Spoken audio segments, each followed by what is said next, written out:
नमस्कार, आप देख रहे हैं लल्लू लाल न्यूज चैनल और मैं हूं आपके साथ वैशाली। चीन का ताइवान को लेकर चेतावनी। 2024 के आखिरी दिन शी जिनपिंग ने दिया कड़ा संदेश। चीन और ताइवान के बीच तनाव जगजाहिर है और इस तनाव के बीच चीनी राष्ट्रपति शी जिनपिंग ने 2024 के आखिरी दिन ताइवान को लेकर एक बड़ा संदेश दिया है। अपने नववर्ष संबोधन में शी ने कहा कि कोई भी ताइवान के चीन के साथ पुनः एकीकरण को रोक नहीं सकता और वह इस प्रयास को लगातार जारी रखेंगे।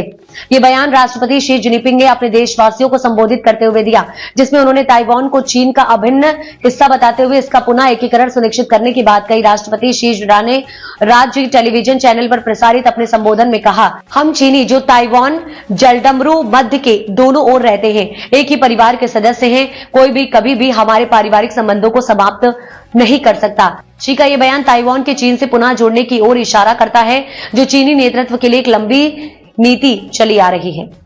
उन्होंने यह भी कहा कि बदलते और उथल पुथल भरे इस दुनिया में चीन एक जिम्मेदार प्रमुख देश के रूप में वैश्विक शासन सुधार को बढ़ावा देने और वैश्विक दक्षिण के बीच एकजुटता और सहयोग को गहरा करने के लिए सक्रिय रूप से काम कर रहा है। शी जिनपिंग का आर्थिक स्थिति पर बयान। राष्ट्रपति शी जिनपिंग का संबोधन केवल ताइवान तक सीमित नहीं था, बल्कि इसका उद्देश्य चीनी जनता को चीन की आर्थिक स्थिति के बारे में आश्वस्त करना भी था। कोविड-19 के बाद चीन की अर्थव्यवस्था में काफी गिरावट आई है। उन्होंने यह भी कहा कि चीन का सकल घरेलू उत्पाद जीडीपी 2024 में 130 ट्रिलियन युआन लगभग 18.8 ट्रिलियन अमेरिकी डॉलर तक पहुंचने की उम्मीद है। इसके साथ ही उन्होंने यह जानकारी भी दी कि चीन का अनाज उत्पादन 700 मिलियन टन से अधिक हो चुका है। ताइवान मुद्दा। चीन और अमेरिका के बीच तनाव। ताइवान चीन और अमेरिका के बीच विवाद का एक प्रमुख कारण बना हुआ है।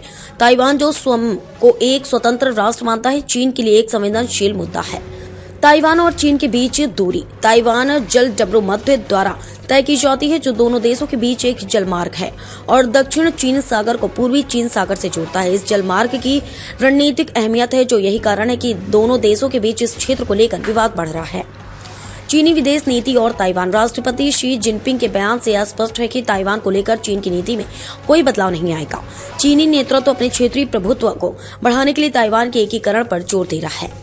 वहीं अमेरिका का रुख इस मामले में बिल्कुल विपरीत है। अमेरिका ताइवान की स्वतंत्रता और उसके लोकतांत्रिक अधिकारों का समर्थन करता है और इसके साथ ही ताइवान को आवश्यक सुरक्षा सहायता भी प्रदान करता है।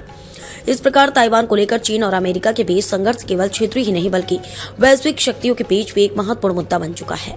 चीन और ताइवान के बीच विवाद आने वाले समय में और भी गंभीर हो सकता है। वहीं अमेरिका और ताइवान के साथ चीन के रिश्ते आने वाले समय में और भी तनाव हैं।